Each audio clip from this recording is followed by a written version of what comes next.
Welcome back. We're still discussing MSME development in Nigeria.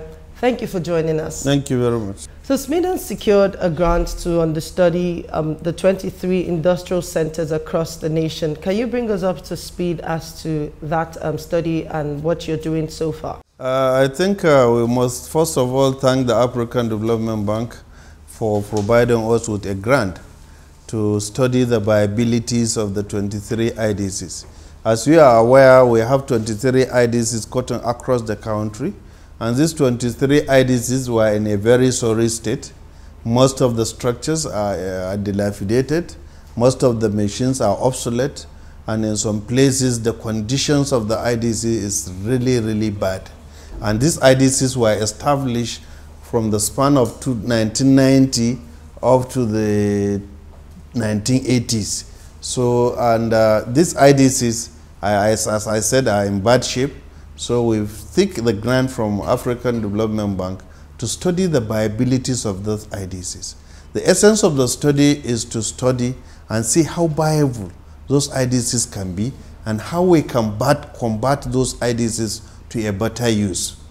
And then, after, they are expected to provide us with another business plan for the 6 best IDCs on how best to utilize them.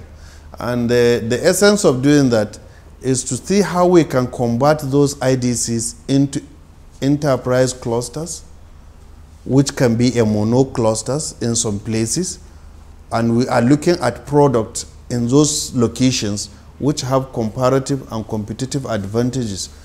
The essence of doing that is to put those enterprises into a place, provide a working space for them, provide the basic infrastructure they needed so that they can develop and escalate their productions. It makes market access easier. For those people who need those products, they know where they will go, where they can meet those products, and in a better condition and in a better shape. For SMEDAN, it will be easier to provide them with all the business development support they needed regularly, monitoring their activities. For NAFDAC, SON, and others, it is easier for them to come and assess, even for the financial institutions that are providing grants or loans to them. It's easier to monitor their activities and guide them accordingly. I'm still talking about banks. The Development Bank of Nigeria was established to lend to micro enterprises. How much of that has happened since its establishment? You know, the bank has been established, and I'm sure that they are at the moment trying to secure an office space, trying to recruit staffs who can manage the bank very well. And you know, this Development Bank of Nigeria is a wholesale bank. It's not the bank that will directly give money to the small and medium businesses. They are going to give the money to commercial banks, microfinance bank, and whatever these business and other development banks. The essence of doing that, they will be guided by the development bank because the money is meant for small and medium enterprises. And the guidelines and procedures on how to access those money in those banks will be teleguided by the Development Bank of Nigeria. And I think with the establishment of this Development Bank of Nigeria, we must thank the government of General Muhammadu Buhari for providing this major challenge, the solution to this major challenge on MSMEs. Because when you ask any MSME on the street, the first problem he will tell you is lack of access to funding. And we know the challenges. Most of these challenges, they could not meet up to the procedures and the requirement of the commercial banks. And given the nature of their business, which is mostly macro in nature, most of these people don't have what it takes to get facilities from conventional banks. Now, there has been so much campaign about made in Nigerian goods, but the concern is that a lot of industries are dying. So what are you doing to, address this challenge? You know, at the moment, we have a committee that we set up to look into the early industries. All the industries that are early in nature, they should look at it, see what kills the process, see what are the challenges, what are the prospects, and we are compiling a report. After compiling that report, we will send it to the government, and the government will take an appropriate action about it.